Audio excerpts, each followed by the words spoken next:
School விடுமுறை series டே 1. இன்றைக்கி என் பசங்களுக்கு ஹெல்த்தியாக கேப்ப மாவில் ரொட்டி சுட்டு கொடுத்தேன். அதை எப்படி சுடுறதுன்னு சொல்கிறேன் வாங்க.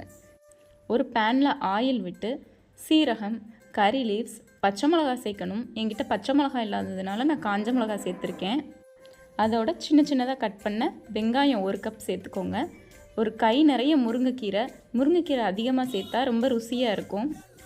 இதோட குட்டி குட்டியாக கட் பண்ண தேங்காய் சேர்த்தா இன்னும் நல்லாயிருக்கும். நான் இன்றைக்கி தேங்காய் சேர்க்கலை.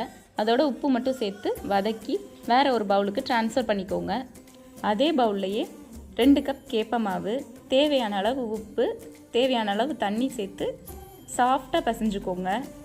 இப்போ நான் செய்கிற மாதிரி பிளேட்டை திருப்பி போட்டு அதுக்கு மேலே ஒரு ஈர துணியை விரித்து கேப்ப மாவை கொஞ்சமாக எடுத்து கையை நல்லா ஈரம் பண்ணிவிட்டு மெல்லுசாக தட்டி துணியோடு தூக்கி கல்லில் போட்டு துணியை மெதுவாக எடுத்துருங்க. ஆயில் விட்டு திருப்பி போட்டு சுட்டா கேப்ப ரொட்டி ரெடி.